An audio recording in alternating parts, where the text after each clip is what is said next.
Hello everyone and welcome to the Assembling Audit Flows Challenge solution from the TechHub.training website. Today we're going to be going over the solution to this challenge, but if you haven't started it yet, go ahead over to TechHub.training, find the latest weekly challenge or wherever it is on the list at this point, and try it out yourself first and get as far as you can, try to learn as much as you can, and then come back here and we'll figure it out together.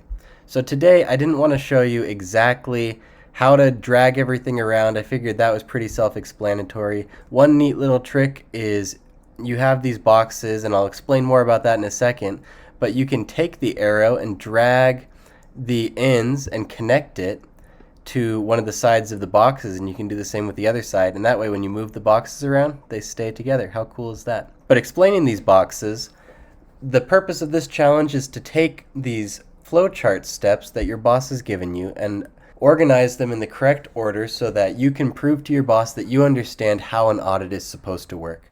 And so you've read through, you've seen the scenario, and you've come in and you've tried to organize it yourself.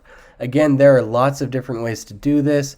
There are different ways to think about it. And this is just the way that I thought was best, but make sure that you explain your reasoning in your reply to the challenge on the website as well. So just to give a brief overview, it all starts with planning. And usually that's not done quite as much by the associate, but more between the senior and the manager. So that's going to be first.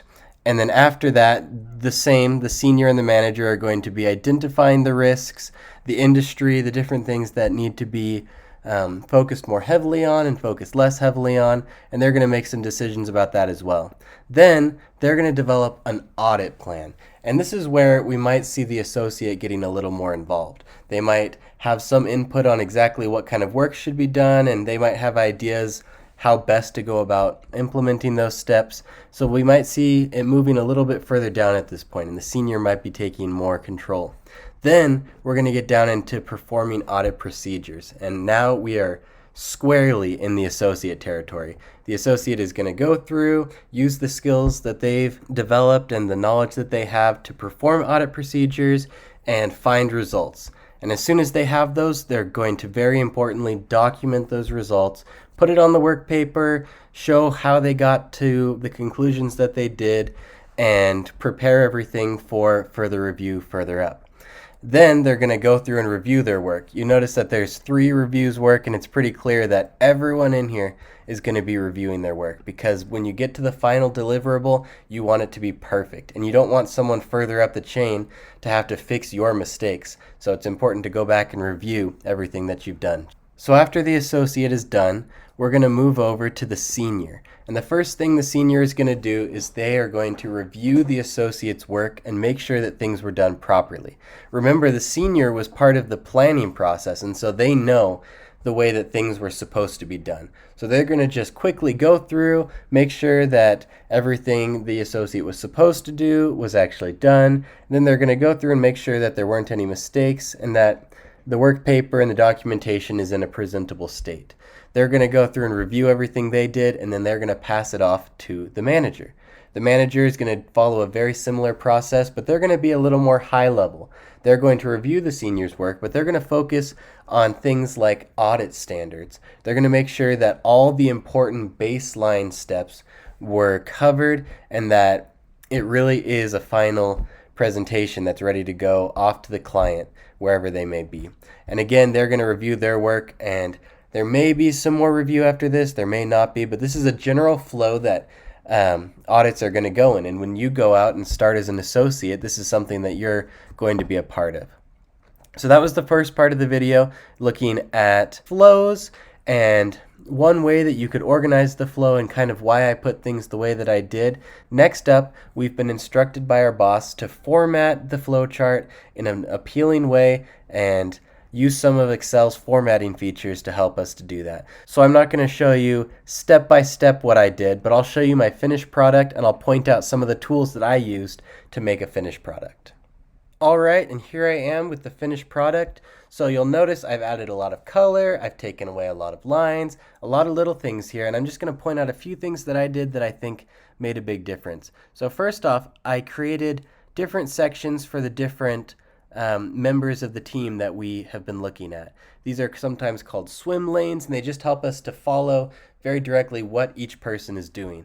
And so I've kind of dragged the flowchart steps and kind of put them between steps or put them in individual lanes so that we can see pretty clearly what's going on there. I've also made some of the columns a lot wider so that I could have these swim lanes really easily. I've combined large amounts of cells into one big cell, and I've used just basic coloring to make it look a little nicer. And then I've used the line tools on the sides and on the bottoms to just kind of help us see what's going on. I've added a little bit of space there. So another thing you might notice is over here on the side, we have this very un-Excel looking blank space, and that just goes on forever. The way that we were able to do that was coming in here to page layout, and we were able to just turn off grid lines. And that made it kind of, you focus on the information that we want you to see, and you don't get worried too much about all these lines going off into infinity like we normally have. So that was another thing I did. I colored in the boxes. The way you do that is just to click on it, you go to shape format, and then you can determine the color there. You can do the outline as well. I did the same with the arrows. You can click on those and you can pick the color there as well. So those were some of the things I did to create the visual appeal. And then to explain my reasoning a little bit more, I just added comments. And the way that you can do that is just select a cell and click the new comment button.